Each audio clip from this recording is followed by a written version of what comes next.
Unidade 2. Cultura, pluralidade na expressão humana.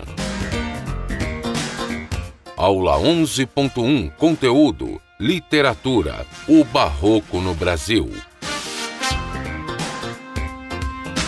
Habilidade: conhecer e analisar o cenário histórico, político, econômico, social e religioso em que surge a produção literária barroca no Brasil. Olá, meu prezado aluno, boa tarde, professor, tudo bem?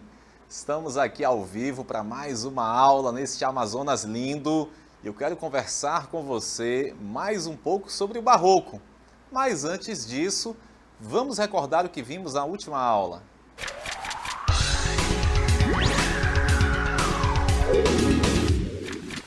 Muito bem, já estamos de volta, está na tela para você, observe.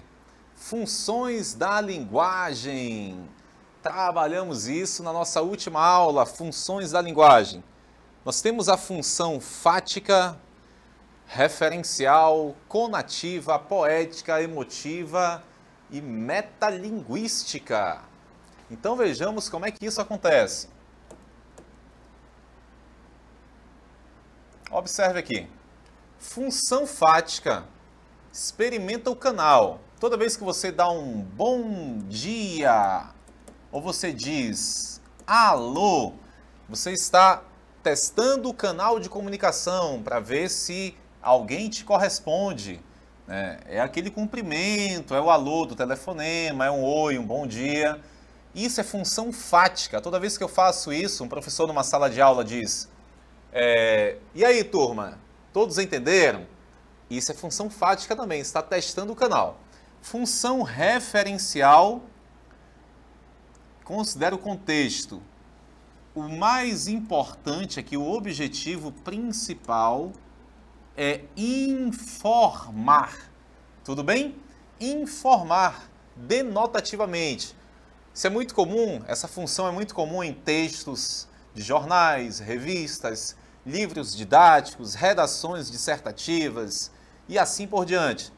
Função conativa, também conhecida como apelativa. Foco no receptor. Não gosto deste termo e nem deste termo, mas tudo bem. Vamos lá. Função conativa ou apelativa. Foco no receptor, que eu vou chamar agora de interlocutor. Tá? Qual a ideia aqui? A ideia é convencer esse interlocutor. Exatamente isso. Convencê-lo, persuadi-lo. Uso de verbos no modo imperativo. Compre, beba, faça, use, respeite e assim por diante. Função poética, foco é na mensagem, é a linguagem trabalhada em poemas, em músicas e outros textos, tá? Aquela linguagem trabalhada. Função emotiva é a linguagem centrada no eu, expressando toda a subjetividade desse eu. Se você diz assim, ó, eu amo beijar, já é uma função emotiva, está centrada nos seus desejos, nas suas opiniões. E a função metalinguística, encerrando a nossa revisão, o foco é o código sobre o próprio código. Por exemplo, o dicionário. O dicionário apresenta a função metalinguística. Por quê? Porque eu tenho palavras que expressam o significado de outras palavras. Então, o dicionário tem função metalinguística. Você viu isso na aula de ontem. Então, recordando, 6 funções da linguagem. Função referencial, informar. Função conativa ou apelativa, convencer. Função fática, testar o canal de comunicação, bom dia, alô, tudo bem? Função poética, o uso da linguagem trabalhada, a linguagem poética. Função emotiva, centrada no eu, na subjetividade, na primeira pessoa, nesse eu. E a função metalinguística, que é o código sobre o próprio código. Um texto que fala sobre como fazer texto, uma música que fala sobre como fazer música, o dicionário, que são palavras explicando o significado de outras palavras e assim por diante. Desafio do dia.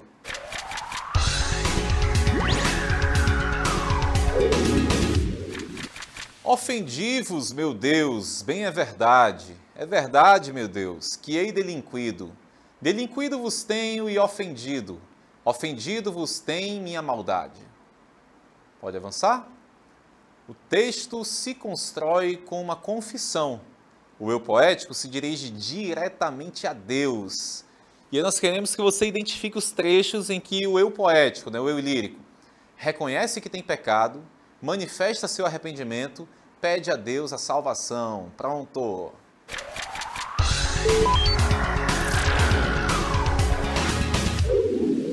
E a aula de hoje, nesta aula, vamos continuar falando de barroco.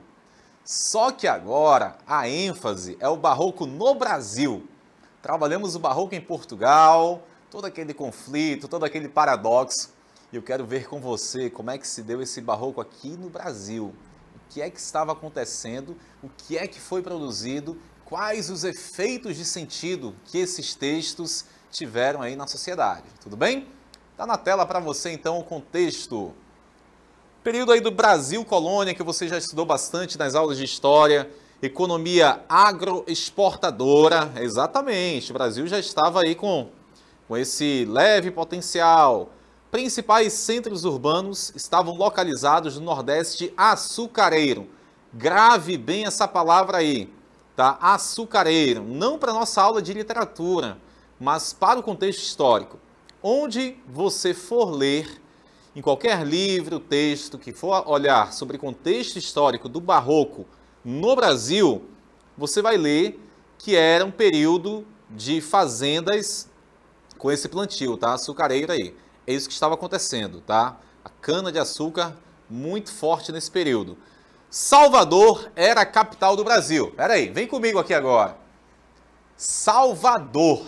Exatamente isso que você ouviu. E é para lá que nós vamos daqui a pouco conversar, dialogar, ouvir do poeta Gregório de Matos. Ele que viveu em Salvador, ali na Bahia, e lá ele teve muitas desilusões com o governo, com a sociedade, com as pessoas. O povo corrupto, ele dizia, né? E ele falou tanto mal que ficou conhecido como Boca do Inferno. Olha que coisa, Boca do Inferno, Gregório de Matos. Vamos ver sobre ele na aula de hoje. Salvador era a capital do Brasil. Pode avançar aí. O barroco no Brasil foi introduzido no início do século XVII pelos missionários católicos, especialmente jesuítas, que trouxeram o novo estilo como instrumento de doutrinação cristã. Vem comigo! Meu prezado aluno, meu caro professor, quando falamos de barroco no Brasil, nós precisamos entender que a primeira intenção, a ideia primeira de trazer o barroco para cá, dessa escola literária acontecer no Brasil, era de catequizar, era de ensinar doutrinas cristãs. Esse foi o objetivo inicial do barroco. No entanto, não parou por aí. Então, queria-se... O que está acontecendo? Você lembra que nós falamos sobre reforma e contra-reforma. Havia o momento... Você vai lembrar disso aqui, ó. Vou falar sobre 3 momentos agora. Trovadorismo, ideia teocêntrica. Deus como centro do universo. Só que o Deus era a igreja. Beleza? Ok. Aí veio o humanismo, com a reforma de Lutero, 95 teses. Agora, o homem é o centro do universo, a ciência, a razão, as investigações científicas. Trovadorismo, ideia teocêntrica, Deus como centro do universo. Humanismo, ideia antropocêntrica, ou seja, a igreja perde espaço, perde poder, porque o homem quer saber da ciência agora, quer saber de respostas racionais, e não apenas respostas que conduzam a acreditar pela fé. Aí chegamos ao barroco. Já que o humanismo, aqui ó, trovadorismo, humanismo, Já que o humanismo foi uma reforma, agora vem a contra-reforma no barroco.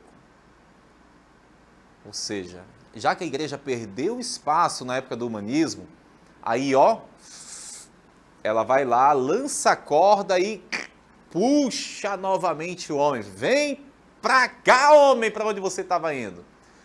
Essa é a contra-reforma.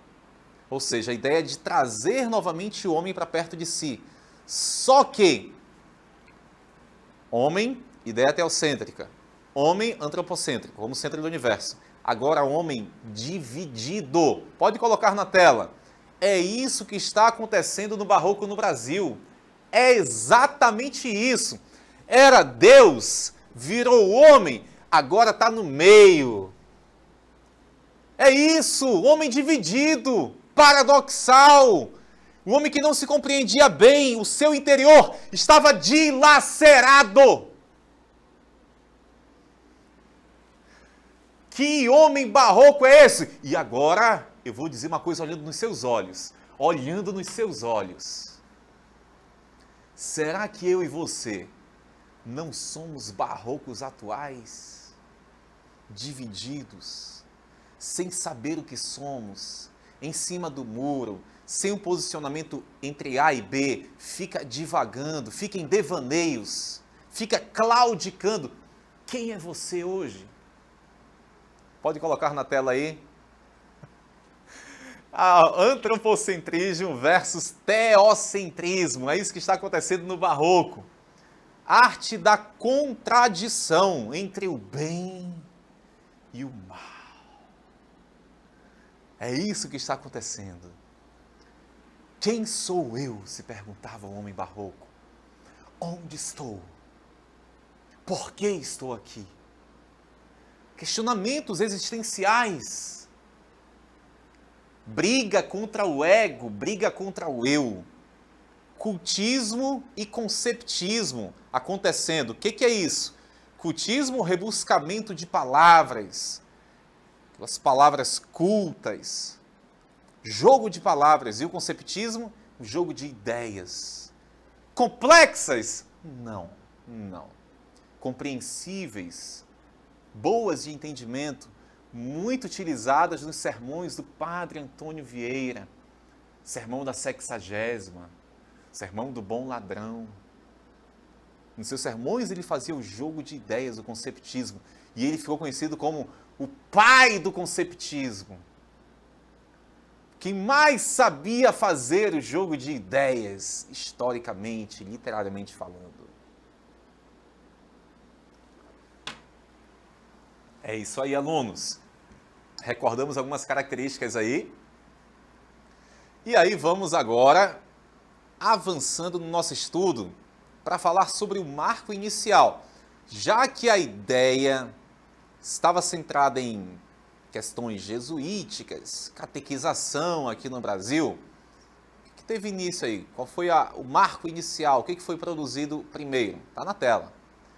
O barroco no Brasil tem como marco inicial o poema épico Prosopopeia de Bento Teixeira. Tá? E pode avançar? Esse barroco atingiu seu apogeu na literatura. Agora você vai ter que escrever no seu coração o nome desse poeta. Pode colocar no seu coração o nome desse poeta. Gregório de Matos é o nome dele. Exatamente. Marque um X. Marquei um X no Gregório de Matos. E com o orador sacro Padre Antônio Vieira, sobre quem falamos bastante na última aula, né, com seus sermões. O rei do conceptismo. Padre Antônio Vieira e o poeta Gregório de Matos. Memorizou? Gravou isso aí? Quando se falar de barroco. Olha só, nós estamos pontuando aqui várias coisas importantes para você. Falou de barroco no Brasil? Gregório de Matos é o nome dele. E o Padre Antônio Vieira, que falamos na última aula. Tudo bem? Memorizou aí? Esse é o nome que você precisa saber para as avaliações às quais você será submetido. Enem, vestibulares da vida, concursos, etc. Falou de Barroco no Brasil, Gregório de Matos e Antônio Vieira. Pode avançar? Vamos então descobrir um pouco sobre quem foi realmente esse tal do Gregório de Matos. Ele produz poesia lírica, que divide-se em 3 partes. A lírico-amorosa, a lírico-religiosa e a lírico-filosófica. Então, poesia lírica, que são lírico-amorosa, lírico-religiosa e lírico-filosófica. O cara trabalha o amor, a religião e as filosofias que envolvem isso, os questionamentos sobre o mundo, sobre a existência. Retoma os temas clássicos como a oposição espírito-matéria, uso de metáforas e estruturação sintática sem o exagero da linguagem cultista. Você viu que a questão lá do cultismo do Barroco não é o que ele pretende aqui nos seus textos, nas suas produções, tá? Vamos então agora curtir um vídeo, Pintura Admirável de uma Beleza. Está na tela para você.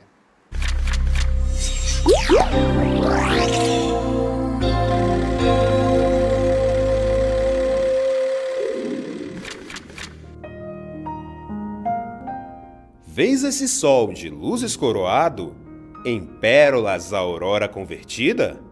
Vês a lua de estrelas guarnecida? Vês o céu de planetas adorado? O céu deixemos, vês naquele prado a rosa com razão desvanecida? A açucena por alva presumida? O cravo por galã lisonjeado? Deixa o prado, vem cá, minha adorada. Vês desse mar a esfera cristalina, em sucessão ao jofar desatada? Parece aos olhos ser de prata fina? Vês tudo isso, bem? Pois tudo é nada à vista do teu rosto, Catarina.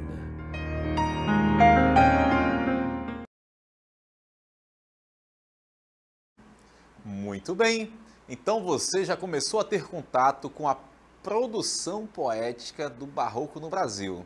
Exatamente isso. Viu o jogo de palavras acontecendo, como se dá. Nós vamos ver ainda mais poemas, vamos trabalhar com vocês aqui nesta aula. Sobre Gregório de Matos, vimos a poesia lírica, que ele trabalhou agora há pouco, agora lírico-religiosa, né? Ele trabalhou a lírico-amorosa lá, por isso que havia foto de um casal. E agora a poesia sacra, poesia religiosa.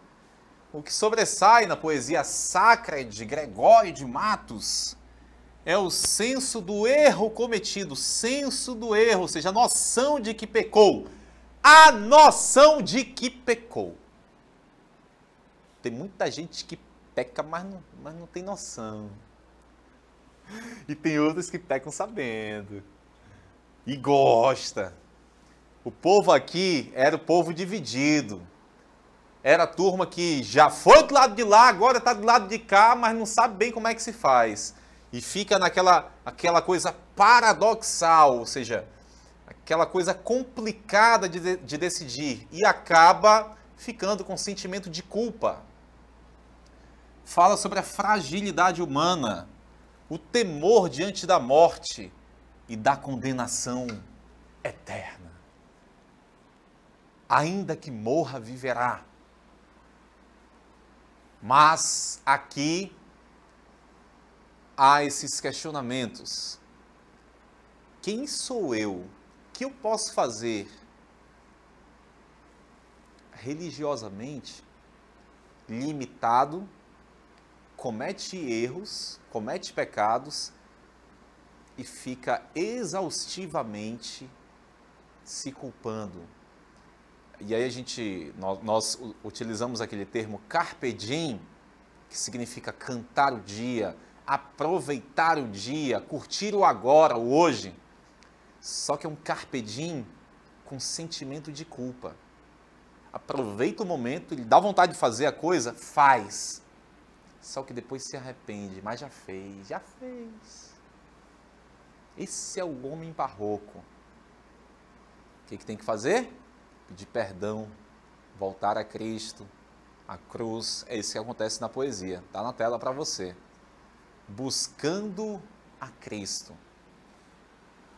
A voz correndo voo, braços sagrados. Nessa cruz sacrossanta descobertos, que para receber-me estáis abertos, e por não castigar-me estáis cravados. A vós, divinos olhos eclipsados de tanto sangue e lágrimas abertos, pois para perdoar-me estáis despertos, e por não condenar-me estáis fechados.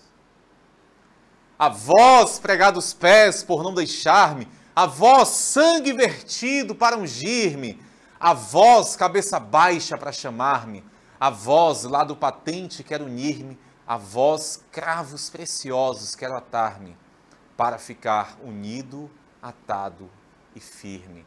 Volta comigo agora. Meu prezado aluno, poesia lírico-religiosa de Gregório de Matos, barroco no Brasil. O que ele faz? Cria um poema falando sobre a cruz, o que ela representa, aqueles braços abertos. E eu quero só brincar um pouquinho de interpretar com você bem rapidamente. Pode colocar na primeira parte do poema, por gentileza? Isso, pode colocar na tela. E eu vou brincar com eles aqui interpretativamente, tá? A voz correndo voo, braços sagrados, olha só. Correndo para a cruz, né, para Jesus lá. Nessa cruz sacrossanta, descobertos, né, braços descobertos, que para receber-me, olha só, para nos receber,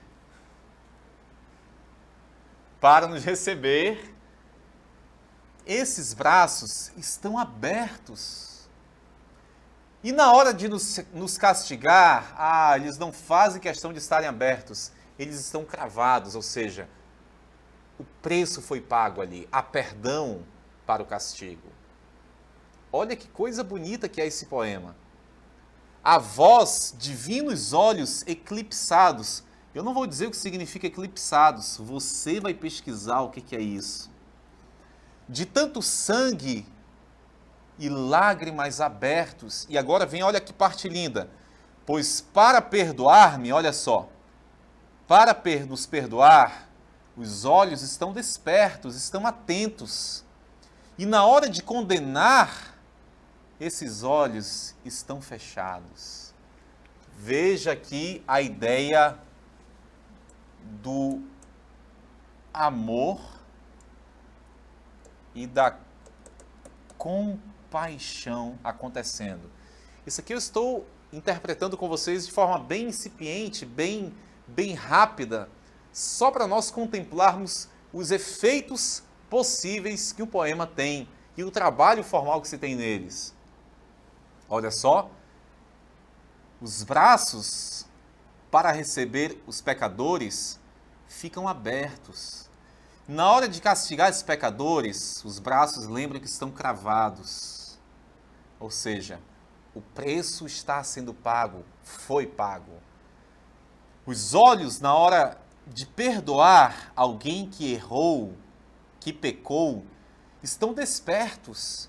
Na hora de condenar esse mesmo alguém, os olhos se fecham. A ideia de compaixão acontecendo. O amor que se tem. Gregório de Matos trabalhando essa poesia lírico-religiosa, poesia sacra. E vamos avançando agora. Barroco no Brasil, Gregório de Matos, a poesia satírica. O olhar crítico do poeta revela aspectos negativos da vida na Bahia e em Pernambuco em fins do século XVII. Seus poemas satíricos renderam-lhe o apelido de Boca do Inferno. Vem comigo! Na poesia satírica, ele vai falar mal, vai criticar governantes da Bahia, sociedade baiana, dentre outros. O povo estava perdido e Gregório não se conteve, ele falava mal mesmo, falava a verdade. Pode avançar? A poesia satírica, juízo anatômico dos achaques de que padecia o corpo da República em todos os membros inteira. Definição de que em todos os tempos é a cidade da Bahia. Olha só, juízo anatômico dos achaques. Isso daí você vai ter que pesquisar no dicionário o que significa. E aí vem um poema que eu acho muito bom. Esse poema eu acho muito bom porque ele resume quem foi Gregório de Matos. Pode avançar. É um dos poemas que mais caem nos concursos. É um poema como se fosse um discurso. Esse poema é um discurso e a gente lê assim, ó. Que falta nesta cidade? Verdade. Que mais por sua desonra? Honra. Falta mais que se lhe ponha vergonha. E atrevido, se esforçado. O demo a viver se exponha. Por mais que a fama a exalta, numa cidade onde falta verdade e honra, vergonha. Quem a pôs neste socrócio? Negócio. Quem causa tanta perdição? Ambição. E o mal desta loucura? Usura. Notável desaventura de um povo nécio e sandeu, que não sabe o que o perdeu. Negócio, ambição, usura. Olha como ele vai criticando aí, satirizando. E que justiça a resguarda? Bastarda. É grátis distribuída? Vendida. Que tem, que a todos assusta? Injusta. Valha-nos Deus o que custa, que é o rei nos dá de graça, que anda a justiça na praça, bastarda vendida, injusta. Que vai pela cleresia, simonia, e pelos membros da igreja, inveja. Cuidei que mais se lhe punha, unha. Sazonada, caramunha, enfim, que na santa fé o que se pratica é simonia, inveja, unha.